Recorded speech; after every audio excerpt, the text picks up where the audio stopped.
Hola. Bonjour à tous. Bonjour. Nous sommes Denise et Thierry Guardiola du site internet vacances-danse.com. Alors nous avons vu dans notre série de vidéos au niveau intermédiaire, nous avons vu le carré en tournant, la baldosa en tournant et le voléo. Aujourd'hui on va les enchaîner les deux. Donc si jamais vous n'avez pas fait le voléo et que vous n'avez pas fait la baldosa en tournant, on vous invite à faire les deux vidéos qu'il y a juste avant. Oui, les vidéos précédentes. Voilà. Et là, c'est vraiment comme une structure, comme on fait des fois dans les cours avancés. On prend des éléments qu'on a déjà vus précédemment. On n'explique pas tous les détails parce qu'on on pense que vous êtes censé à comprendre les éléments. Donc, si vous n'êtes pas encore prêt pour suivre cette vidéo, n'hésitez pas à revenir dans les éléments précédents, bien les assimiler avant de passer à cette vidéo. Voilà, ça reste du niveau intermédiaire, mais on utilise la façon d'enseigner, la pédagogie qu'on utilise avec les avancés, comme Denise vient de le dire. Donc on vous donne rendez-vous pour les explications juste après.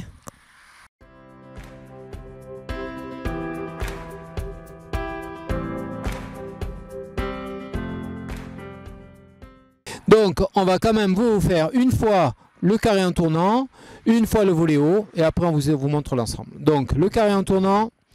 Donc il y a deux vidéos, nous avons vu ça. Pas à côté, on avance, on ouvre, on recule deux fois, on ouvre et on repart. Dans l'autre sens, pas à côté, on avance, on ouvre, côté, on recule, côté et on repart. Donc ça c'est la baldosa en tournant. Le voléo, nous l'avons vu avec un demi-tour. Pas à côté, glisser, voléo, je m'efface. Pas à côté, glisser, voléo, je m'efface. Et je repars. Ok, vous l'avez vu dans les deux sens puisque ça fait faire un demi-tour. Oui, on avait travaillé les 12 éléments, donc maintenant on va les travailler ensemble. À la fin de la baldosa en tournant, on va essayer de faire le triangle. Donc ça va être le premier travail technique à faire, c'est de faire le triangle. Donc ici, on va partir sur la base, pas côté, j'avance, pas côté, je recule, et là je vais faire un grand pas côté pour me retrouver en triangle. Si vous le regardez bien, moi j'ai deux appuis et Denise en a qu'un, et j'ai essayé de la placer face à moi au milieu. Je suis plus ou moins au milieu, voilà. Donc on va vous le montrer dans l'autre sens. Pas à côté, j'avance, j'ouvre, je recule, je fais grand pas latéral et je me plante. Et là, on est dans la position du triangle. Du triangle là. Ok ? Ce que l'on va faire quand on est dans la position du triangle, on va profiter de l'élan du pas à côté pour tourner le buste. Et on va être de suite sur le voléo. Oui, on peut dire que c'est une façon même plus simple de guider les voléos. Parce que quand on est à l'arrêt, sans inertie, les guider c'est toujours un peu plus compliqué. Là, on va être dans l'inertie du mouvement. Du coup, vous allez voir, ça passe pratiquement tout seul. Ça va passer comme une valse. Voilà. C'est comme ça, c'est naturel. Ok ? Donc, on vous invite à travailler cet exercice du triangle, à bien vous placer pendant 2-3 minutes, 5 minutes, 10 minutes, comme vous voulez. Et on se voit juste après la petite pause musicale. Oui. À tout de suite.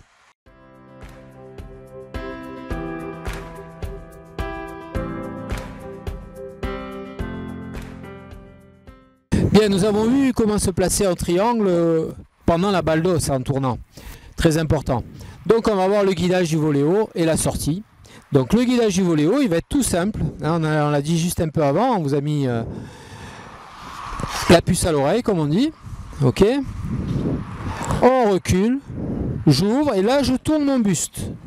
Ce que je vais faire ensuite, c'est que je vais resserrer mon pied gauche pour la faire pivoter. Je vais pivoter et je vais pouvoir repartir pied gauche. Ce qui donne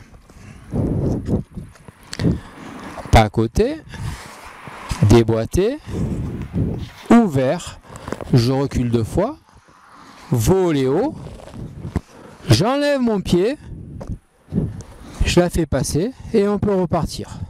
Donc il faut savoir que j'arrive avec un déplacement latéral. Donc j'arrive avec un pas des côtés et là je vais sentir de suite qu'il y a ces mouvements. Mais il ne faut surtout pas que je fasse comme ça, comme un compas ouvert. Il faut que je fasse mon pas latéral, que je resserre avant de partir et du coup je me retrouve comme ça. Ça c'est la position de voléo. Ça c'est pas la position de voléo. Ça c'est autre chose. Ça c'est un planéo. Et là, à votre niveau, on cherche à faire un voléo. Donc j'arrive, je resserre vite et je pars comme ça. Et du coup, il faut savoir aussi, c'est que j'ai oublié de dire à la vidéo des voléos, les voléos, c'est j'y vais et je finis là. Et maintenant, j'attends un guidage. Donc maintenant, il me guide en 8 avant. Mais il peut éventuellement me guider autre chose. Donc il ne faut pas que je fasse un 8 avant, il faut que j'attende son guidage, toujours. Parce que même si la plupart des voléos, les garçons vont les résoudre avec un 8 avant, parfois il peut nous guider autre chose. Donc mon rôle c'est d'être attentive à son guidage. Voilà. Je crois que vous avez tous les éléments. Hein. Oui. C'était juste comment utiliser les 2 derniers cours. On vous le remonte une fois de chaque côté. On va le faire en musique. Oui. Vous vous entraînez et puis on se voit juste après votre petit entraînement pour faire un petit bilan.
Donc vous avez vu, c'est une feuillure sympa et c'est très agréable de faire en balle. Et je dis pas que c'est du 100%, mais si vous faites les 3 vidéos, ça va être du 99%. Ça passe presque à chaque fois. Oui. C'est très agréable pour la fille et nous on se sent bien aussi parce qu'on arrive à faire plaisir à notre partenaire. Oui, surtout si vous arrivez à garder la brasseau assez proche. Le plus serré possible, ça passe très bien cette figure. La fille ne se pose pas de questions. Voilà, on espère que vous avez aimé ce cours. On vous rappelle que vous pouvez valider vos exercices en venant à nos stages. Nos stages ont lieu un peu partout en Europe. Vous pouvez retrouver ces stages sur vacances-danse.com. Vous pouvez vous abonner à notre chaîne YouTube, comme ça vous continuez à travailler les vidéos, les quelques cours qu'on donne gratuitement. Et ça vous fait progresser. Oui. Et vive le tango! À bientôt!